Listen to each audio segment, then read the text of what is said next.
ఈ పరిగెత్తే ప్రపంచంతో మీరు పరిగెడుతూ ప్రొద్దున లేవగానే ఏం తినకుండా అలసిపోతూ, ఏది తొందరగా అయితే అది అని అంటూ ఇన్‌స్టంట్ ఫుడ్స్‌కి అలవాటు పడిపోతున్నారు.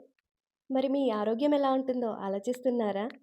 అందుకోసమే ఇంట్లో చేసుకునే వాటిలో అన్నింటికంటే తొందరగా అయిపోయే రెసిపీ ఉప్మా. సింపుల్‌గా 5 మినిట్స్‌లో చేసుకునేలా చెప్తా. దానికంటే ముందు మన ఛానల్‌ని ఎవరైనా కొత్తగా చూస్తున్నట్టయితే లైక్, షేర్, సబ్స్క్రైబ్ చేయడం మాత్రం మర్చిపోకండి. వీడియోలో చూపిస్తున్నట్టుగా స్టవ్ ఆన్ చేసుకొని ఒక గిన్నె పెట్టుకొని అందులో 2 టేబుల్ స్పూన్ ఆయిల్ వేసుకొని 1.5 గ్లాసుల గోధుమ రవ్వ వేసుకొని ఫ్రై చేసుకోవాలి. రవ్వ మంచిగా పొడి పొడిలాడుతూ ఫ్రై అయ్యాక దాన్ని పక్కకు తీసుకొని అదే గిన్నెలో 4 టేబుల్ స్పూన్ ఆయిల్ వేసుకొని ఆవాలు, జీలకర్ర వేసి ఫ్రై చేసుకోవాలి. ఇందులోకి క్యారెట్, టమాటో, పచ్చిమిర్చి, ఉల్లిగడ్డ, వెల్లుల్లి, కరివేపాకు, కొత్తిమీర అన్నీ ముందే కట్ చేసి పెట్టుకున్నా. ఆవాలు, జీలకర్ర ఫ్రై అయ్యాక వెల్లుల్లి, ఉల్లిగడ్డ, పచ్చిమిర్చి వేసి 2 మినిట్స్ ఫ్రై చేసుకోవాలి.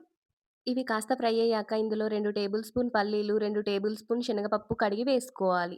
శనగపప్పు ఆప్షనల్. మీ దగ్గరుంటే వేసుకోవచ్చు, లేకపోతే లేదు. ఇప్పుడు ఇందులోనే కట్ చేసి పెట్టుకున్న క్యారెట్, టమాటో ముక్కలు వేసుకొని, కొంచెం సాల్ట్ వేసుకొని ఉడికించుకోవాలి. ఇవన్నీ ఫ్రై అయ్యాక ముందు కొలిచిపెట్టుకున్న గ్లాస్ తోటే 1కి 1.5 చొప్పున వాటర్ పోసుకొని అది మరిగించుకోవాలి. ఇవి మరుగుతున్నప్పుడే ఇందులో కొంచెం రుచికి సరిపడా సాల్ట్ వేసుకోవాలి. ఇట్లా ఎసరొచ్చిన తర్వాత ముందుగా ఫ్రై చేసి పెట్టుకున్న రవ్వను వేసుకొని ఉండలు కట్టకుండా కలుపుతూ ఉండాలి.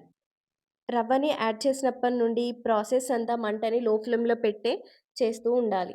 ఇప్పుడు దీనిపై మూత పెట్టి ఒక 2 మినిట్స్ అలా వదిలేయాలి. మేమైతే ఈ ప్రాసెస్‌ని ఉమ్మగిలడం అంటాం. మీ సైడ్ ఏమంటారో నాకు కామెంట్ చేసి చెప్పండి. 2 మినిట్స్ తర్వాత మూత తీస్తే అంతే, మన వేడి వేడి ఉప్మా రెడీ.